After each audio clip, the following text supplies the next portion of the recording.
आता डोळ्यांच्या सर्व आजारांवर अत्याधुनिक उपचार कणकवलीत, तेही अगदी माफक दरात। नॅप आय हॉस्पिटल मिरज संचलित विवेकानंद नेत्रालय आणि रेटिना सेंटर मध्ये आजपर्यंत 15,000च्या वर डोळ्यांची ऑपरेशन्स, विना टाका विना इंजेक्शन मोतीबिंदू शस्त्रक्रिया, डोळे तपासणी, चष्मा, तिरळेपणा आणि डोळ्यांच्या सर्व आजारांवर उपचार, डायबिटिक आणि उच्च रक्तदाब असलेल्या रुग्णांवरही डोळ्यांचे उपचार। आजच संपर्क करा विवेकानंद नेत्रालय आणि रेटिना सेंटर, प्रहार कार्यालयाच्या शेजारी, सनराइज टॉवर, श्रीधर नाईक चौक, मुंबई गोवा हायवेवर, कणकवली।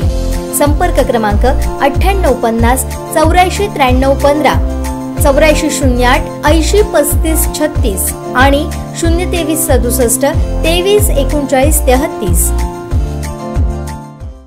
सलग 2 वर्ष सिंधुदुर्ग रत्नागिरी लोकसभेचे प्रतिनिधित्व करणारे खासदार विनायक राऊत आता हॅट्रिक साधण्यासाठी सज्ज झाले।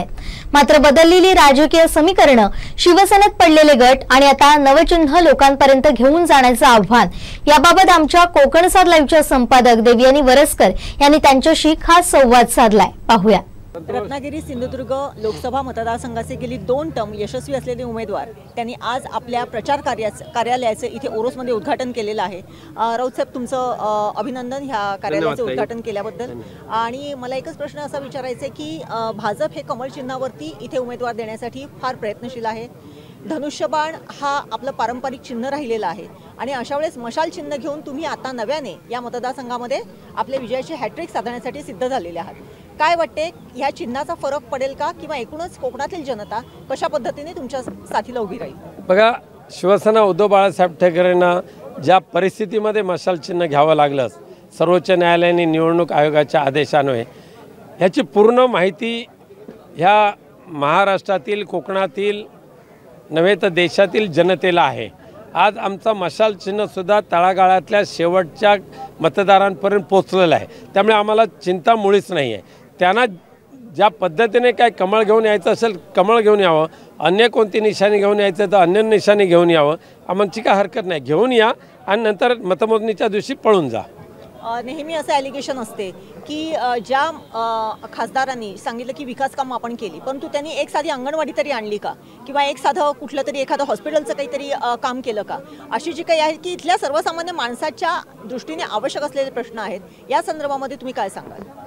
अंगणवाडी खासदारांनी आणली का असं विचारणाऱ्यांच्या वैचारिक दारिद्र्याची मला कीव करावीशी वाटते। ह्या सगळ्या राज्यस्तरीय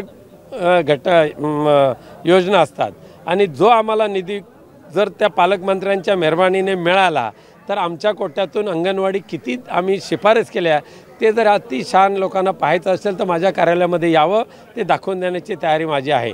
पण या सिंधुदुर्ग जिल्ह्याला जी सर्वात मोठी देणगी पक्षप्रमुख मुख्यमंत्री उद्धवजी ठाकरेंच्या माध्यमातून आम्ही जी दिलेली आहे ते शासकीय वैद्यकीय महाविद्यालय, ह्या जिल्ह्यामध्ये सर्वसामान्य कुटुंबातले डॉक्टर्स तयार करण्याचा ऐतिहासिक निर्णय केवळ आणि केवळ शिवसेना त्यावेळचे मुख्यमंत्री उद्धवजी ठाकरे यांच्या माध्यमातूनच आम्ही घेतला आणि मला आनंद होतोय की आज ते शासकीय वैद्यकीय महाविद्यालयाचं 3री बॅच चालू झालेली आहे। पुढच्या वर्षीपासून 100 डॉक्टर्स ह्या जिल्ह्यातल्या रुग्णांच्या सेवेकरता तयार होतील। परंतु ज्यांनी स्वतःचं खाजगी वैद्यकीय महाविद्यालय वाचवण्यासाठी ह्या शासकीय वैद्यकीय महाविद्यालयामध्ये जेवढ्या अडखटी आणलेल्या आहेत ना, त्या निवडणुकीच्या वेळेला मी दाखवून देणार। त्यांनी तोंड उघडावं, आम्ही भोंगा नाही वाजवणार, पण आम्ही आमचा प्रत्यक्ष दाखवून देऊ की तुम्ही किती किती अडथळे आणलेत। अखेरीस मी संसदेमध्ये या शासकीय वैद्यकीय महाविद्यालयाची बाजू मांडली, सुदैवाने प्रधानमंत्री कार्यालयाने त्याची दखल घेतली आणि सिंधुदुर्गचे वैद्यकीय महाविद्यालय मंजूर झालेलं आहे। आज जवळजवळ 550 कोटी रुपयाचं टेंडर निघालेलं आहे। सुमारे 966 कोटींची तरतूद तत्कालीन मुख्यमंत्री उद्धवजी ठाकरे यांनी करून ठेवलेले आहे। एक अद्यावत असं शासकीय वैद्यकीय महाविद्यालय येत्या 2 वर्षामध्ये इथे तयार होईल अशी मला खात्री आहे। हे एरागावळ्याचं काम नाही, त्यासाठी विनायक राऊत, वैभव नाईक आणि आघाडीच्या पक्षात पाहिजे। नक्कीच गेल्या काही वर्षामध्ये जेव्हा सिंधुदुर्गचा पर्टिक्युलरली विकासाचा जेव्हा प्रश्न येतो तेव्हा जे मोठे प्रोजेक्ट इथे येऊ घातले ते काही ना काही कारणाने ते परत गेले किंवा ते दुसऱ्या राज्यात गेले आणि या संदर्भातली जी काही ओरड होती ती नेहमी खासदारांच्या नावाने घातली गेली की एकही चांगला प्रोजेक्ट इथले आणण्यासाठी खासदारांनी कुठल्याही प्रकारचा प्रयत्न केला नाही।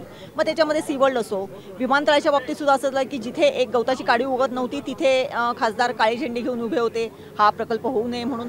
अशा संदर्भातली जी काही ॲलिगेशन्स आहेत काय सांगाल तुम्ही या संदर्भात? ह्या सगळ्यांची पोलखोल मला करावंच लागेल। त्या विमानतळाच्या ठिकाणी काळा झेंडा घेतलेला विनायक राऊत ज्यांच्या कोणच्या पिवळ्या झालेल्या कावीळ झालेल्या डोळ्याला दिसला असेल तर तो त्यांनी मला फोटो दाखवून द्यावा। पण विमानतळाच्या नावाखाली आजूबाजूच्या गावातील 937 एकर जमीन विशेष आर्थिक क्षेत्र म्हणून जाहीर करून स्वतःच्या पत्नीच्या नावावर असलेल्या हॉटेलच्या नावे करायची, स्वतःच्या बगलबच्चांच्या नावे करायची, ही जी काय कपटनीती होती ना त्याच्या विरोधात आम्ही होतो। कुडाळ शहरावर आरक्षण ज्या वेळेला घालायचं ठरवलं, कुडाळ शहराचं आरक्षण नेरूरपर्यंत न्यायचं ज्या वेळेला ठरवलं त्याच्या विरोधात आम्ही होतो आणि नेरूरला आम्ही आरक्षण घालू दिलं नाही। सी वर्ल्डच्या नावावर सी वर्ल्डसाठी 450 एकर जमीन हवी होती, पण त्या सी वर्ल्डच्या नावावर 1305 एकर जमीन घेऊन त्या जमिनीवर नीलम हॉटेल प्रायव्हेट लिमिटेड ही जी संस्था उभी करायचं ठरलं होतं त्याच्या विरोधात आम्ही होतो। आम्ही सी वर्ल्डच्या विरोधात नाही, वरच्या जागेच्या विरोधात होतो। पण तो सी वर्ल्ड करत असताना दिल्लीवाल्यांची जी जमीन होती समुद्रालगत ती जमीन वाचवायची आणि गावातली जमीन आणि घरं उद्ध्वस्त करायची, मंदिरं उद्ध्वस्त करायची, ह्याच्या विरोधात आम्ही नक्कीच होतो। रिफायनरी होय, आम्ही कालही विरोधात होतो, आजही विरोधात आणि उद्यासुद्धा विरोधात। रिफायनरीसारखा घातक प्रकल्प कोकणाच्या माती तुम्ही का मारता?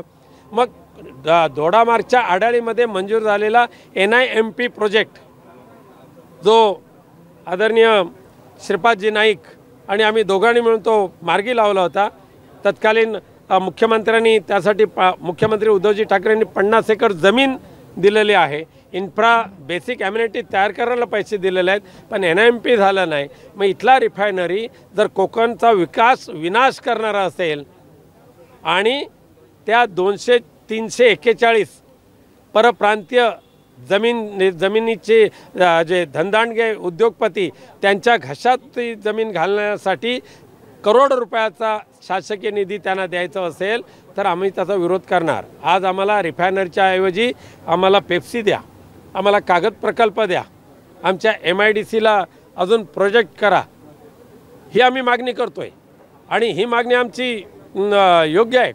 कोकणला वाचवायचं असेल तर विनाशकारी प्रकल्प नको, हे माननीय सुरेश प्रभू साहेबांनी ठासून मांडलेलं आहे, ते मी मांडतोय पुढे, माझी काय चूक नाही त्याच्यामध्ये। आणि म्हणून आजसुद्धा चिपी विमानतळ हा एका प्रायव्हेट ऑपरेटरला देऊन ज्या पद्धतीने माननीय नारायण राणे साहेबांनी घोडचूक केलेली आहे, तो प्रायव्हेट ऑपरेटरला का दिला तुम्ही? त्याचं उत्तर हिम्मत असेल तर जाहीर सभेमध्ये द्या। पण माझ्या माहितीप्रमाणे प्रायव्हेट ऑपरेटर देऊन IRB सारखा म्हणजे जो टोल कलेक्शन करणारा एक ठेकेदार त्याला तुम्ही एव्हिएशन सेक्टरमध्ये टाकता, ज्याला श्री गणेशा माहिती नाही, पण त्या प्रायव्हेट ऑपरेटरला द्यायच्याऐवजी जर नारायणराव राणे यांनी त्यावेळेला MIDCच्या ताब्यात तो जर एअरपोर्ट ठेवला असता, एव्हिएशन डिपार्टमेंटच्या ताब्यात जर एअरपोर्ट ठेवला असता, तर काल ज्या भाजपच्या तुंतुना घेऊन नाचणाऱ्या लोकांनी जो ते काय 95 वगैरे त्याचं जे विमान उडवायचा प्रयत्न केला, झालं रनवेवरच थांबलं। याचं कारण असं आहे की त्या रनवेला ज्या पद्धतीने एव्हिएशन डिपार्टमेंटकडून नेव्हिगेशन डिपार्टमेंटकडून ज्या सूचना दिलेल्या आहेत इक्विपमेंट बसवण्याची, ती बसवलेलं नाही। आणि म्हणून मी मागचे 10 वर्ष केंद्र सरकारच्या एव्हिएशन कन्सल्टेटिव्ह कमिटीमध्ये एव्हिएशनच्या मिनिस्टरच्या अध्यक्षतेखाली असते आणि माझी सातत्याने मागणी राहिलेली आहे आत्ताच्या हवाई वाहतूक मंत्र्यांकडे की चिपी विमानतळ तुम्ही ताबडतोब महाराष्ट्र सरकारला ताब्यात घ्यायला सांगा, नाहीतर केंद्राच्या एव्हिएशन डिपार्टमेंटने घ्यावं, त्या कॉन्ट्रॅक्टरची हकालपट्टी करावी, जेणेकरून शिर्डीच्या धर्तीवर तो विमानतळ जर तयार झाला तर व्हिजिबिलिटी इक्विपमेंट जी बसवायची आहे ती न बसवल्यामुळे कालचं पहिल्याच विमान हे रद्द झालं। मागच्या वर्षी 61 जे ऑपरेशन हे रद्द करावे लागलेले आहेत आणि माझी मागणी आहे IRBला हटवा आणि चिपी विमानतळ वाचवा. आमचे दिवसभरातले सर्व अपडेट्स, ताज्या घडामोडी आणि थेट लाईव्ह पाहण्यासाठी सबस्क्राईब करा, लाईक करा कोकणचं नंबर 1 महा चॅनल कोकण 7 लाईव्हचं YouTube चॅनल.